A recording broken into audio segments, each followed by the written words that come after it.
I explained my confusion to the mate. Nicholas sighed. He killed himself, the human explains. He was the cause of his own death. I blinked at him. I was used to the concept of rituals and practices that I'd consider weird from other species. It comes with the territory of interacting with aliens. But as I understood it, Toby had been physically healthy. He had retired after an accomplished, successful career, if all the speeches were any indication. He was living with his mate with no outside threats. It made no sense. Why would he choose to end his own life? Aliens have an insane range in their customs and cultures and practices. But every single species I've known has an innate self-preservation instinct, a drive towards life. Immune scientists have witnessed this phenomenon even in the simplest animals and plants. Death is a fact of life, but to seek it early and untimely is incomprehensible. Why? I asked, unable to come up with a better question. He had depression, Nicholas explained, turning his gaze towards the ground. That was another inexact word translated to immune, but I understood it in the moment, as some sort of disease of the brain. How do I explain this? Depression is a silent killer. It attacks the brain from the inside. Toby was happy, with a good life ahead of him, and a loving family. But his depression made him sad and apathetic when he had no reason to be. I've never heard of a disease as insidious as this, depression. How long was he sick for? I continued, fascinated. Is there a cure for this illness? I am again not a xenobiologist, or a medical officer in any degree.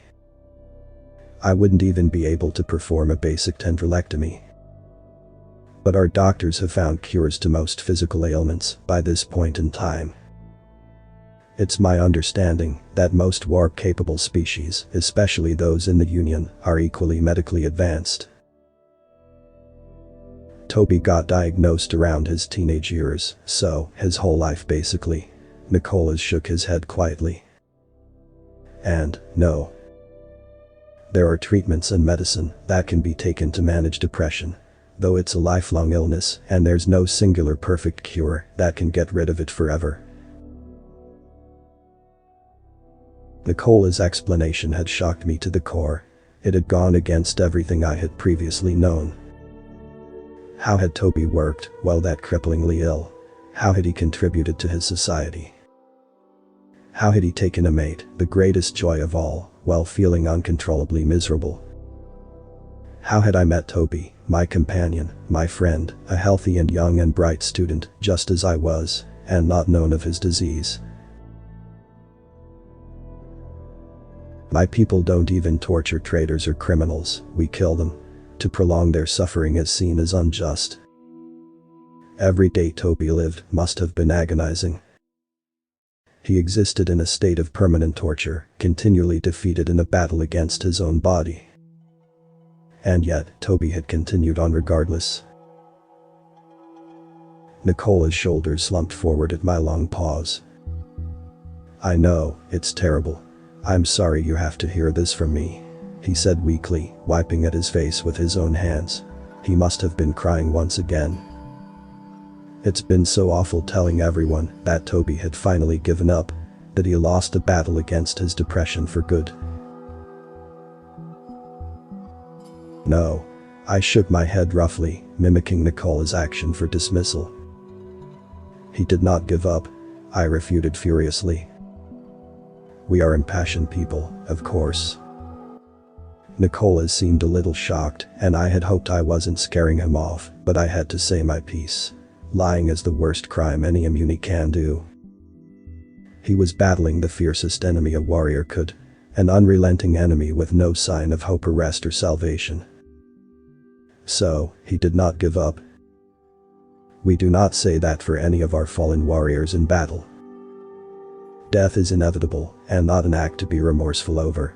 But if a soldier has perished while fighting to the best of their skill and intent, not even a human would claim they gave up, yes. They fought bravely and valiantly, and were eventually defeated. That is not a fault of their own. Nicholas paused for a few moments. "Thank you," he eventually said quietly, between a shaky breath. "That means a lot to me." "There is no need. I do not lie." "I appreciate what you have said though. I have never really thought of it that way," Nicholas said with a slight, growing smile. "Death really is inevitable. But do your people not mourn your dead?"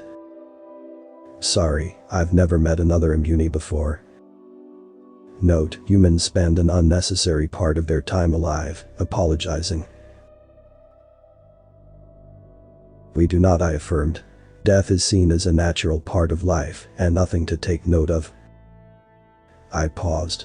"Much like your rituals of sleeping, or eating, or excreting the resulting waste. I guess I see your point," Nicholas chuckled, cutting off my sentence. "It's similar to how humans have no rituals surrounding every meal or sleep time, yes?" He shrugged, a gesture of ambivalence. "I mean, your mileage may vary, but for the most part, no. We don't make a huge deal out of those activities. They're so mundane." "That's how we see death too," I exclaimed, thrilled in my own explanation. "It's commonplace and expected." The immune believe a person's spirit is in their living body.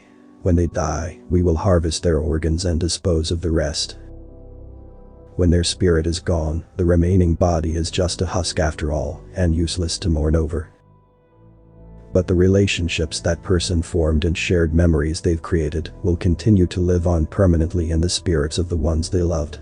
Nicholas nodded along as I spoke. I was fascinated to share my culture with an alien so different from myself after attending a death ceremony so foreign to every immune's beliefs. "We were once a warrior species. The only death that should be mourned is of a life not well lived. Dying nobly in battle is the best way out, of course. But there are many types of worthy, honorable lives." I looked the mate of my beloved companion and friend dead in the eye. "Nicholas," I said, "spoken names are not to ever be used lightly." He stared back at me unwaveringly.